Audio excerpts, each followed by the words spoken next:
So thanks for joining us today. We're having a conversation with Kurt Wenner, Senior Vice President at Florida Tax Watch, and really the go-to guy in the state to talk about budget and tax issues. Kurt, I've appreciated our relationship over time, and I'm so glad to be working with you here. And let's just jump straight into the questions here. We have had some conversations and insights from a number of cabinet members, as well as legislators and private citizens, really speaking up about what's going on in the state. But we haven't really dived deep into the specifics of the budgets. So let's just start with the state budget. What are some of the key things that you think Florida taxpayers need to know about Florida's budget this year? Well, this session is going to be even more budget centric than usual. It's going to be a tight budget year, but the extreme dire projections that many made didn't materialize. This is not to say that everything is okay, because it's not. But if you had told me early in the days of the pandemic and the economic shutdown that we would have avoided a deficit both last year and this year, and then the governor would be recommending a record-sized budget for next year, I would have questioned your sanity. Actual GR collections in fiscal year 20 came in almost $2 billion less than anticipated. Then the first new revenue estimate since the virus hit Florida reduced the forecast by another $5.4 billion over 2 years. And that was due to, of course, to decreased tourism and falling sales to restaurants, attractions, and also people were saving because of the pandemic a record amount. So spending was down. So over $7 billion in lost revenue would be tough to overcome. But as I mentioned, we have thus far avoided a budget deficit. All this occurred without the legislature having to come back to Tallahassee to address the budget before its scheduled return this week. This is one of the few states where that didn't happen. I mean, it really is amazing to me that we've got through the year and are looking as good as we are, but you did just mention a deficit. How did we avoid that deficit? Well, first off, we came into the pandemic in pretty good shape. We had strong reserves, and the legislature and the governor have been fiscally conservative for several years. Then we started to get some good news. Federal aid from the CARES Act allowed us to balance the budget last year. Then the next revenue forecast added $2 billion back, and it appeared that was conservative, which is right in such uncertain times, and the governor also took some positive steps, such as vetoing $1 billion from the current budget and directing agencies to hold back some of their funds.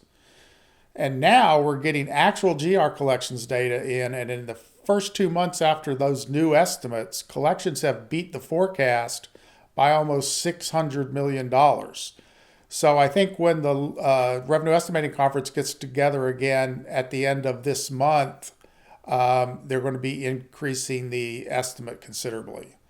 But the main reason we've been able to avoid a deficit is thanks to good old Uncle Sam. Lean. Yep, that federal aid has made a difference, and it's actually going to play into the budget questions. It's obviously tied to dollars that we might be getting in and the flow into the state as part of the pandemic response.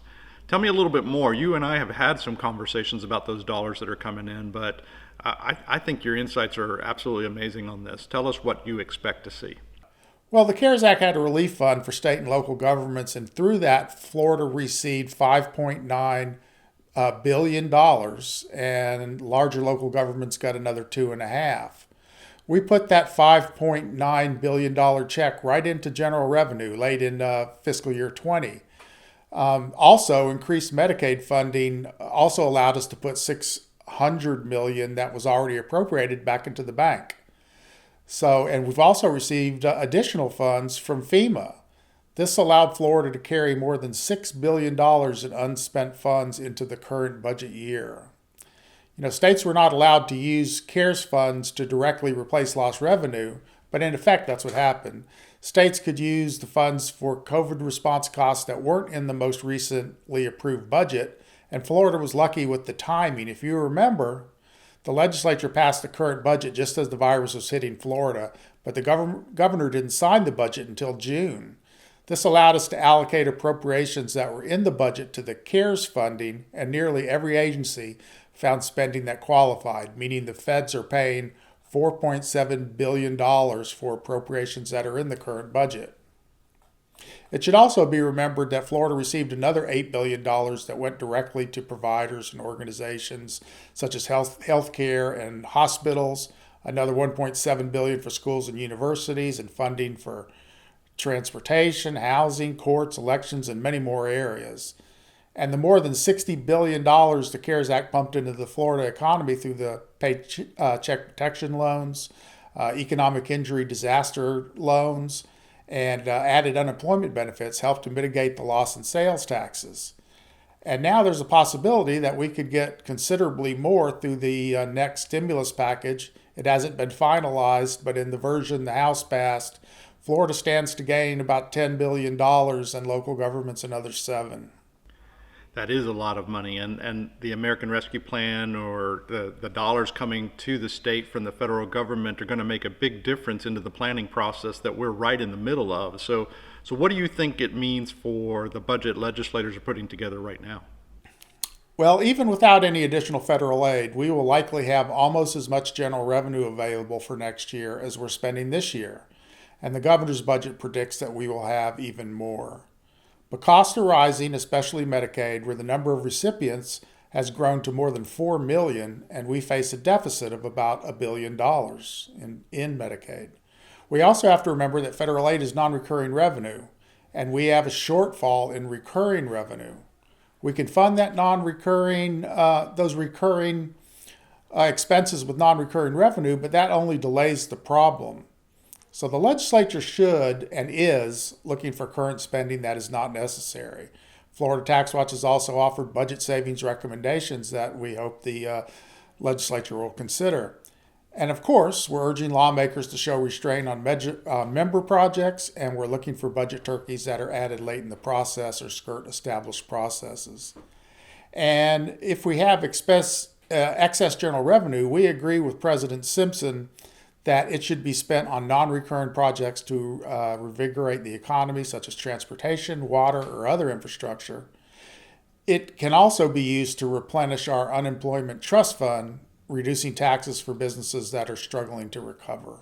So those recommendations and many others I know that you've worked on over the year, whether it was through the COVID-19 task force that we had put together or our regular taxpayer advisory councils or all the other projects, kudos to you and everybody for the work and the recommendations that we provide legislators throughout the year so they can deal with this thing. And folks can see those, by the way, at our website, which is floridataxwatch.org. But I want to focus on a different report for a moment because you just published something, put out something that really jumped out at me. But there are some really interesting local issues too. And you recently authored this report, A Decade of Self-Taxing. I think that one of the things that really jumped out is locals are really adding to their own burdens in some way. But tell us a little bit more about this report and what you think it means. Well, a couple years back in 2018, we noticed how many tax referendums were on the ballot for local governments. So we decided to look and see how they fared, and actually they fared very well. I believe only one failed. So we decided to look farther back, and we went all the way back to for 10 years and looked at every single referenda that either increased taxes or authorized bonds. And we found that there was a lot of them, 192 different referenda, and more than 75% of both the tax and the bond referendas passed. And so most of them passed easily. That's increased in recent years. Back in 2010, which is not surprising coming out of the recession, a lot of them failed. But ever since then, the passage rate has been very high. One thing that we've noticed also are there are these citizen advisory groups that are part of it, that's on the referenda, saying that this group will make sure that the money is spent the way it's supposed to be. One example is in Broward County, where Florida Tax Watch is part of that and is been for several years now monitoring the spending of a big bond issue for education to make sure it's spent right. And that seems to help with the receptiveness of local governments. But taxpayers have been very generous, And they have proven that if they think there's a need and that the money will be spent wisely, they will enact taxes on themselves. Kurt, I know that this report is actually pretty approachable, and folks, if you want to read this and find out if you're included in this, what you want to do is go to floridataxwatch.org and go to the research tab. I know, Kurt, you also have some weekly legislative updates that folks can find on that website. I want to thank you again for the vigilance that you have for Florida's taxpayers.